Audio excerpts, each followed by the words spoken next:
আমি যে অর্থটা ইনকাম করছি সেটা কি 100% হালাল? আমি অভিনয়ের যে টাকাটা ইনকাম করি এই টাকাটা আমি নিজের এলাকায় দিয়ে দিই, দরিদ্র মানুষের মাঝে, মাদ্রাসায়, এতিমখানায় দিয়ে দিই।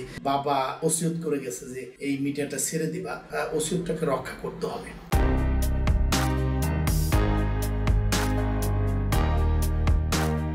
দর্শক ভালোবাসে, সেই কারণেই আমরা বললেও কিন্তু সরে যেতে পারি না। গত কিছুদিন আগে আমি ঘোষণা দিয়েছিলাম যে আমি আর কখনো নাটক করব না, মানে দ্যাট মিনস অভিনয় করব না, এরকম একটা ঘোষণা আসছিল এবং সেটা এখন পর্যন্ত বলবৎ আছে। কিন্তু আমি কিছু মিডিয়া রিলেটেড কিছু কাজ করতে চাই, একটা মাত্র কারণেই, কারণ এটা আমার পরিবার। সো ওই পরিবারের বাইরে আমি কোনো কিছু করতে চাই না।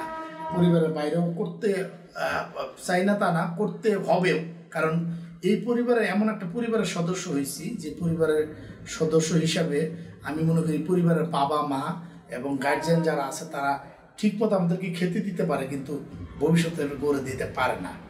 একটা মাত্র কারণ হলো যে শিল্পীদের সর্বলাস্টের অ্যাচিভমেন্ট হচ্ছে শেষ বয়সে গিয়ে মাননীয় প্রধানমন্ত্রীর হাত থেকে একটা চেক ধরা।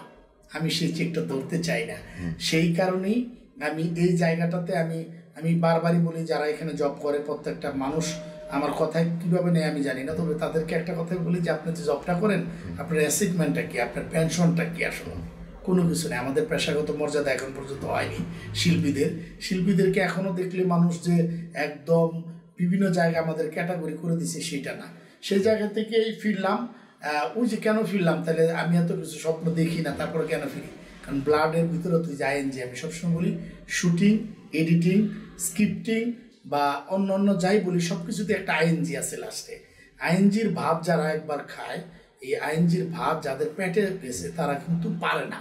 নিজের মাটাকে রেখেও শুটিংয়ে চলে আসে, নিজের মাটাকে রেখেও লিখতে বসে, নিজের মাকে রেখেও দেখা যায় ডিরেকশনে দেয়। এই জায়গাটা যেহেতু স্বাচ্ছন্দ্য বোধ করি আমরা, সো এই জায়গাটা আমরাও ছাড়তে পারতেছি না। তবে ছাড়তে হবে একটা মাত্র কারণেই, কারণ আমার বাবা যেহেতু ওসিয়ত করে গেছে যে শেষ বয়সে তুমি এই মিডিয়াটা ছেড়ে দিবা, সো বাবার ওসিয়তটাকে রক্ষা করতে হবে। আমরা তো মুসলিম মানেই তো ইসলাম, অথবা আমার চলে যাওয়ার কিচ্ছু নাই। আমি মুসলিম হিসেবে যখনই এখানে থাকবো তখন আমি তো ডেফিনেটলি আমার নামাজ, হজ, জাকাত এগুলো আমার সাথে রিলেটেড। বাংলাদেশের মানুষের একটা ভ্রান্ত ধারণা আছে যে নামাজ, হজ, জাকাত পড়লেই মানে সে ইসলাম লাইনে চলে গেল, তা না। কিন্তু আমার লাইন তো একটা, আমি মানুষ, মানব জাতি, মুসলিমের লাইনে এইটা। অনেক শিল্পীকে দেখেছি যে তারা নামাজ পড়ে, হ্যাঁ, হজ করে এবং অভিনয় করছে। এখন সেইটা নিয়ে আমি একটু বিতর্ক। আমি নিজেই কিন্তু অনেকদিন আগে বলেছিলাম একটা সাক্ষাৎকারে যে আলটিমেটলি এই যে আমি যে অর্থটা ইনকাম করছি সেটা কি 100% হালাল? এই প্রশ্নটা আমি করেছিলাম। যদি হালাল কি হারাম সেটা আমি জানি না। আমি সেই জায়গা থেকে আমি অভিনয়ের যে টাকাটা ইনকাম করি সেই টাকাটা আমি অন্য কোনো কাজে লাগাই না। আমি এই টাকাটা আমি নিজের এলাকায় দিয়ে দিই, দরিদ্র মানুষের মাঝে। আমি একটা মাদ্রাসায় দিয়ে দিই, একটা এতিমখানায় দিয়ে দিই, আমার কিছু জায়গা আছে সোশ্যাল কমিটমেন্টের জায়গাগুলো দিয়ে দিই। বিকজ আমাদের তো আর যখন পড়াশোনা করছি আমার এডুকেশন, আমার মিশন আমাকে সামনের দিকে এগিয়ে নিয়ে যাবে। আমি মনে করি যে আমার অভিনয়টাও থাকবে না একেবারেই নয়, কারণ সেটাকে আমি একদম মেইন প্রফেশন হিসেবে না নিই। আমাদের মোস্ট অফ দ্য মানুষরাই একটা ভুল করে, মেইন প্রফেশন হিসেবে নিয়ে সে অন্য উইংসগুলো তার জন্য বন্ধ করে ফেলে, ওই দরজাগুলো বন্ধ করে ফেলে। আচ্ছা, আপনি যদি টাকাগুলা যদি আসলে সোশ্যাল কাজে যদি ব্যবহার করেন তাহলে আসলে আপনি জীবন নির্বাহ করেন কিভাবে?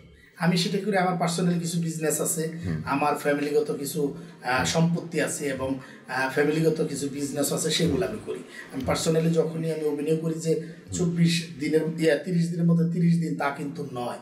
আমি কিছু টাইম আমার বিজনেসের জন্যই করি, কারণ আমি মনে করি ইসলামেও একটা স্পষ্ট করে লেখা আছে সবচাইতে সঠিক ইনকাম হচ্ছে ওই সৎ ব্যবসায়িক টাকা। অর্থাৎ বিজনেসটাকে আমি পুঁজি করেছি, ওখানে আমি বিজনেসটা করি, সেই টাকা দিয়ে আমি আমার জীবন ধারণ করি।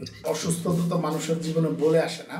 শুটিং করতেছিলাম, হঠাৎ করে আমার যে নিজস্ব প্রোডাকশন হাউস 5 স্টারের শুটিং করতেছিলাম। 5 স্টারের শুটিং দীর্ঘ 1.5 মাস করার পর হঠাৎ করে আমি অসুস্থ হয়ে যাই গত নভেম্বরের 11 তারিখে। তো অসুস্থ হওয়ার পরেই আমি চলে গেলাম ইন্ডিয়াতে, ব্যাঙ্গালোর, নারায়ণা হেলথ সিটিতে, দেবীশ্রীর ওখানে। বিকজ আমার কার্ডিওলজির প্রবলেম, তো কার্ডিওলজির প্রবলেমটা আমি মনে হলো যে একটু দেশের বাইরে আমি নিজে একটু দেখাই।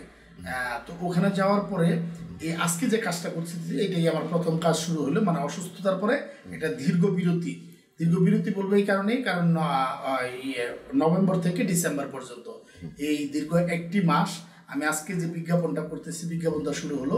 এই বিজ্ঞাপন হচ্ছে মাওলা খাঁটি সরিষার তেল।